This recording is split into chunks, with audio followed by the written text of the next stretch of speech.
What's going on, Jackson, Mississippi? Thank you guys for tuning in. This is another edition of the Good Things Jackson Show right here on WRBJ 97.7, the beat of the capital. I'm your host, Brad Kamikaze Franklin. And on this show, this is the show we talk about all good things Jackson.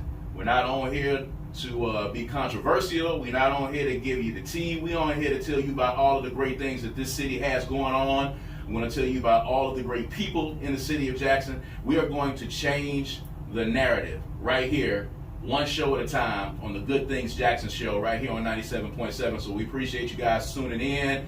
We're live right now on Facebook, on my page. So if you have any questions or comments for our guests, feel free to add them in. We appreciate you joining us. And of course, we appreciate your feedback. So we've got two fantastic guests with us today. We have coming up, we have Mr. Melvin Robinson, who is the communications director for the Mississippi Cannabis Trade Association. I know all of you guys have been wondering about cannabis in Mississippi and medical marijuana and all of the myths that are out there about participating in this program. He's going to be on a little bit later to talk about everything that has to do with medical marijuana in the state of Mississippi. He's going to give you the real facts on how to participate in the program. So if that's something that you're interested in, make sure that you're tuned in. But right now, we have Miss Angela Grayson with us with the Black Women Vote Coalition, and she's going to tell us about all the great things that her organization is doing. And we're going to talk about galvanizing the black vote in the state of Mississippi. So Angela, thank you for joining us. Thank you so much for having me, Brad. It's actually an honor to be here. I know you just started your show, so we're two shows in now. So you're second guest. So look, I'm excited to be here. I'm really excited to talk about the Black Women Vote Coalition. And if I can, the Black Women Vote Coalition is the organizing arm of the Lighthouse Black Girl Projects. And so when we talk about Good Things Jackson, I definitely believe that the Lighthouse Black Girl Projects is one of the best things Jackson. It's a hidden and small gem here in the city of Jackson, but we're doing some amazing work for black girls and women across the Southeast. And that nonprofit is centered right here in Jackson, Mississippi.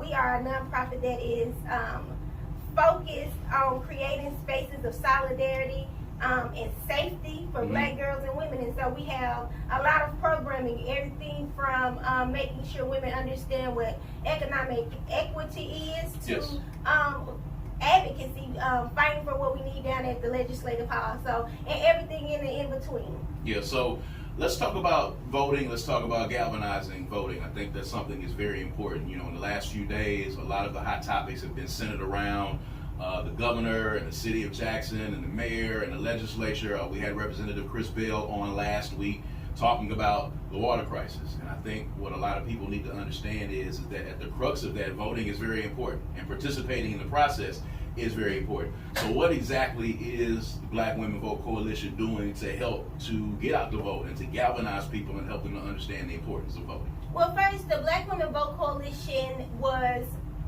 born out of the idea that we needed to raise awareness and action among black women specifically, but not more importantly, but just as important, among black women who are disenfranchised or who have become disenchanted with the process of voting.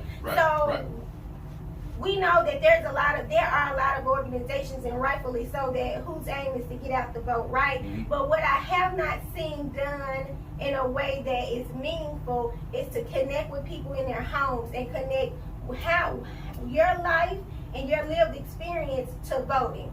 And so what that means for me is going into a community and saying, look, the reason why your water was off longer than other places in Jackson is because A, B, and C, and how we can start to change that is if we get out to vote. You know, I don't believe in a thing where we shame people to the polls.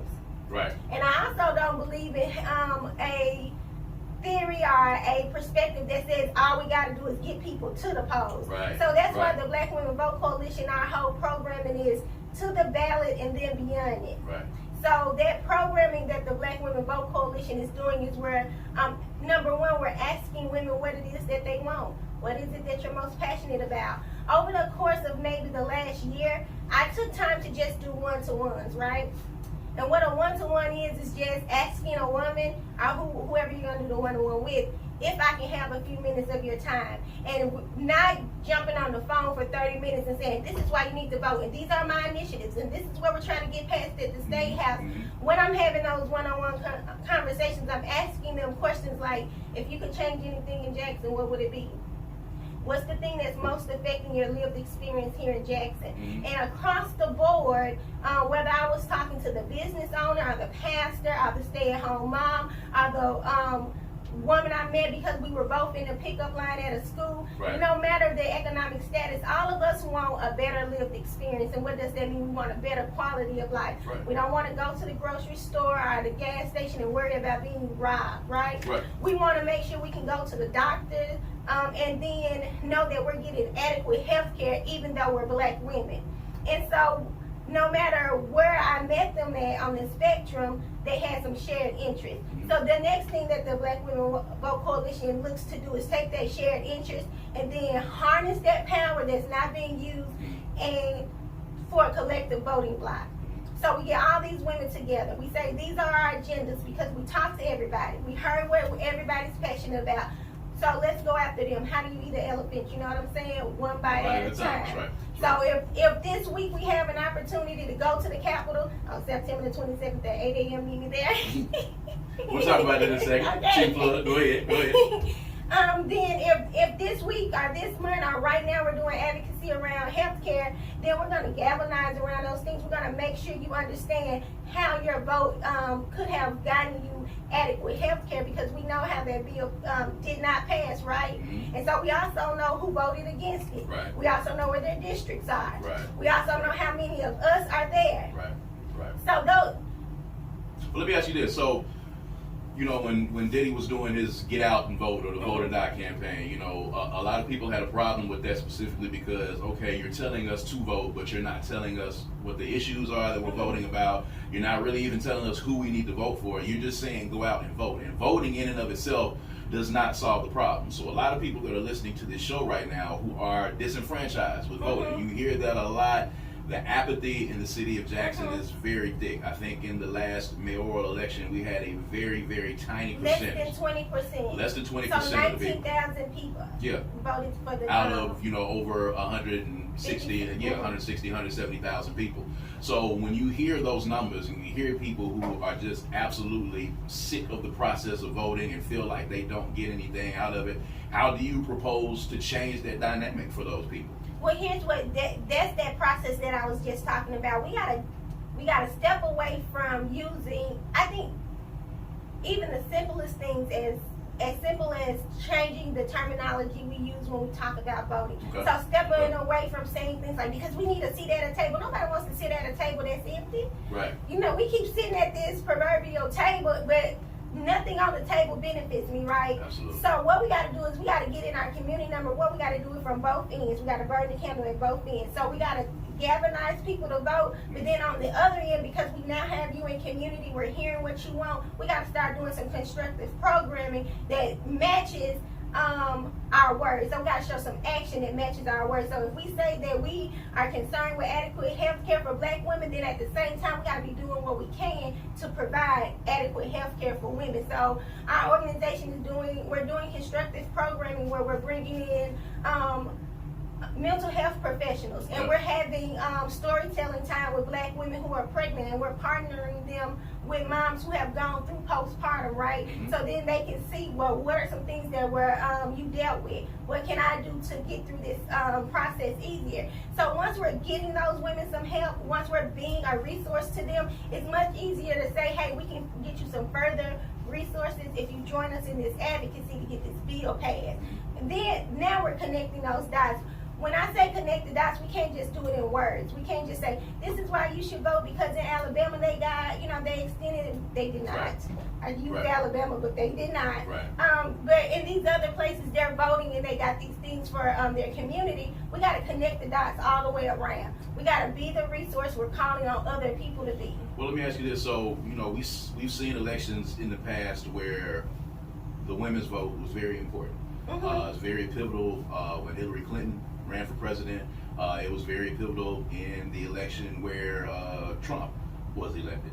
The needs and the desires and the problems that exist within the community for black women are much different than those than women across the board. So let's talk specifically about black women, and let's talk about how important it is for that vote, and let's talk about some of those issues that differ, because when we talk about getting women out to vote, that's not always a blanket statement. There are very different dichotomies in those two different communities, so talk about that a little bit. Number one, I want to talk about this thing about being a black woman and how it's different from any other lived experience of anybody else. And I would even break it down that if you're a black woman in the South, you lived in a very different experience than just black women in America, because we have racism, misogyny, we have so many different levels, and black women find themselves at the bottom of it. And I also want to talk about something you pulled out in this piece about black women and what the data says around how we're voting. Right. So since 2000, black women and women of color have been the largest growing CVAP. So that's citizen voting age population. And what that means is that over the last 20 years, we've put another 59 million people into the citizen voting age population, whereas our counterparts, white women, have put about 8 or 9 million into that same system, right? Black women traditionally and historically have been voting in our best interest, which also happens to be the best interest of America. So we see that in places like Georgia and Alabama when we're flipping seats, strongholds, right? We're doing those things. And so now it's time for black women to get a return on our vote. The same way when you think about getting a return on your investment, black women need to be able to say, we want these things for black women and girls specifically that benefit us, and not as a byproduct of something else. So if we did this bill, and because you are a person in Mississippi, it benefits you too. No, that's not what we're talking about. We're talking about passing legislation that benefits us first, because we know that black women benefit our have a higher disparity when it comes to health care, right? Absolutely. And I'm harping on that because that's what I'm doing right now. So since we know that black women are dying at much larger rates, if you pass legislation that extends Medicaid in the postpartum stage, who benefits most? Black women. And that's why we saw that bill kind of just be used as collateral damage in the last legislative session. What we got to do is harness that power, because we just talked about the data that says we're the largest voting bloc, right? Outside of white men. So if we have that power, if the whole nation is paying attention to us growing as a demographic of voters, then it's time now for those people who are paying attention to give us a return on those votes. Gotta have a return on that. We can't just parade out in our chucks and our pearls at election and save a party, right? All right. We gotta be specific. Got to be specific with what we're talking about. You're tuned in to the Good Things Jackson Show. This is your host, Brad Kamikaze Franklin. We're talking to Angela Grayson with the Black Women Vote Coalition about galvanizing the black vote. Now, you have an event that's coming up on the 27th, I believe, said. So tell us about that event and tell us what people can expect at that event. So on September the 27th at 8 o'clock, we're going to be gathering black women and black women-led organizations on the steps of the state capitol. This is very important because at 9 o'clock, there's going to be a Senate hearing from the Committee on Women, Families, and Children. So Lieutenant Governor formed this committee because they said it was important to know what women, families, and children need. And so our pushback to that, Mr. Lieutenant Governor, is we've told you what black women need. You know very well what we need. We need access to adequate health care. Specifically, we want to build Senate Bill 2033 passed, right? So what we're doing, and we're calling it We Are the Data, because when they go to propose their research, we want them to see us there. We want them to see us holding space saying, look, we are here. We are your data. You don't have to, no more research. Pass the bill because you have all the data. You have all the research that says it will benefit not only black women and children, but the state of Mississippi to do so. Start dragging your feet, basically. That's right. So if the women are coming out to this event, you know, what do you need from them? If you're asking black women, to come and help you guys organize at this event and show up in numbers and show their concern? What is it that you need from what is the ask from your organizations, these women? So, number one, here we have a couple of demands that we're asking of our Senate leaders who will be there. We're demanding that they reintroduce and pass legislation that would extend Medicaid coverage in the postpartum period from 3 months to a year. We're also asking for a significant investment in rural Mississippi. Those are places like the Delta, so that women there can get physically to healthcare providers. So what I'm saying is that there's a hospital within reasonable distance from their homes. Right. Because that's not a thing in the Delta, right? It's not. You're correct. So that's what we're asking of the Senate. What I'm asking of black women is to come with us and lift your voices up so that our Senate leaders understand that we will not sit around and let what we need in this bill be used as collateral damage the way it was in the last legislative session.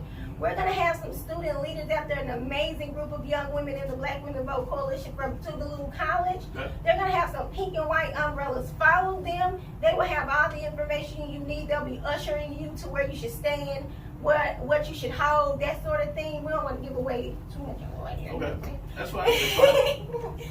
But those student leaders will be in place. We're basically going to stand together at 8 a.m. and let them know that we are here. We are the data. If you need to hear anything else about why this bill should be passed, if you need to hear anything else about what women, family, and children need, listen to black women, because we are leading in every area across the board, and we are the leaders of black women. And leading by example. Right. As black women has always done. That's right. Taking the charge up and leading by example. Now, you worked in city government before. You have worked on campaigns before. You have been intimately involved in the election process on several different fronts, the municipal front and on the county front. And you see what's been going on in the city of Jackson, and you know, you've been in tune with that because you've been in the mix of it before. When you talk about a city like Jackson, Mississippi, that has such apathy in its voter base, and from what you have seen in just being on the campaign trail with some of the candidates that you have worked with, what do you see is the biggest issue causing the apathy that we have right now in the city? I think, and I'm gonna slow down so that I can really be intentional with my words. I think that places like Jackson and Hinds County, we are unique in the sense that our representation does reflect us, right? Because 80% of Jackson are black people. Right. 90% of our council is black, with the 1% being white, right? Oh no, actually we have 2 white council persons. I'm sorry. So that's still about the same scale. And then on our board of supervisors, that's an all black board. So it seems as though we have representation that is reflective of its citizens. Right. Now, follow me. And anytime we want to come in with a new thought in the city or in the county, it's almost like we're saying we want to go against progression if we say we want to get people who've held those seats for so long. You know, like it almost sounds bad to say it's time for the first black so-and-so to do something else. Or it's time for us to do something else, right? Absolutely, yes. And so I think that is a uniqueness to black cities and black-led cities and counties. But what we have to do is we have to connect what's going on in people's homes to what's going on in those seats, and then we got to make it make sense. So policies and what you're voting and how you're voting needs to represent what people need. Now, of course, you said that this is good things, Jackson. We're gonna stay away from the controversy. So we gotta, but in talking about good things, Jackson, I think we have to highlight things like, what are the people saying their needs are? What are they most concerned with? Are they most concerned with a contract, or are they most concerned with access to clean and healthy water? You know what I'm saying? And then we gotta break down some silos that are happening in Jackson. Okay. We gotta go across some lines, and when I say go across lines, I'm not saying going to white folks and asking them if it's okay that we live right. Yes, I have access to what we need. That's not what I'm saying. Yes, ma'am. And I'll stop there because I think, and I've heard you say it plenty of times, that we're going to get this white thing that we want. Mm-hmm. And I think that comes from an education, and that's what we're trying to do on the ground. It's an information thing, yes. That's what we got to do on the ground. We got to be in people's homes, and we got to tell them that white proximity to whiteness doesn't always give us what we need. The grass is not greener. That's how we got to what we don't need, actually. Yes. So we got to start some education on the ground, right? Mm-hmm. And then what we have to do is when our elected officials are doing right, we got to support them. And we got to carry good news. That's why it's so important to have places that carry good narratives. And even if they don't sound good, true narratives. You got to tell people what's actually going on without bias. And that's the thing, we're not going to gloss over what's happening. Mm-hmm. That's not what we're going to do here. We're going to be truthful in it, but we're going to also work on changing the narrative. And I think, the voting thing is a narrative that needs to be changed. It does. I think the narrative needs to be changed about the fact that, these people should not be in these lifetime seats that they're in. We have a lot of public officials that have been in their seats for a very long time, and it is time now, regardless of how well that they have done and how much we love them, it is time for them to cycle out and to move on, and we need to get some new blood and some new energy. We'll never know the heights that we can reach if we don't try some new energy and try to get some new people involved. So real quick before we close with this segment, get everybody some information on how they can get in touch with Black Women Votes Coalition, how they can get in touch with you, and then give them the date and the time for the event again on the 27th. Okay, so you can reach me on all of my social media platforms, which is just Angela Grayson, and then you can email me to RSVP for the event at the Capitol on Tuesday, September the 27th at 8 a.m. at agrayson@loveblackgirls.org. Right. And so before I go, I just want to say this one last thing, because you made that statement about those politicians in those lifetime positions. I'm going to make a very radical statement here today, and I just want people to get behind it if they can. Mm-hmm. The data says that Black women are the highest growing demographic of voters, right? Mm-hmm. And the data also says that Black women are the most educated people in America right now. The data also says that Black women are being hired into CEO positions at Fortune 500 companies more than any other demographic, right? So Black women are leading in education. Black women are leading in civic engagement, and Black women are leading in economics so they can provide cities economic stability. Black women need to be in elected official positions, and there needs to be a concerted effort to do that, because we are leading. We gotta definitely have you back and continue to talk about that, because there is a sentiment of fear that exists. There's still, in 2022, there are people who are scared or don't understand or are not really prepared to start electing women and electing Black women into office, and that thing definitely needs to happen. Angela Grayson with the Black Women Vote Coalition joining us here on the Good Things Jackson Show. When we come back after this break, we've got Melvin Robinson with the Mississippi Cannabis Trade Association. We're going to be talking about medical marijuana in the state of Mississippi, and we're going to give you the truths and the facts on getting involved with the program. So if you're interested in that, you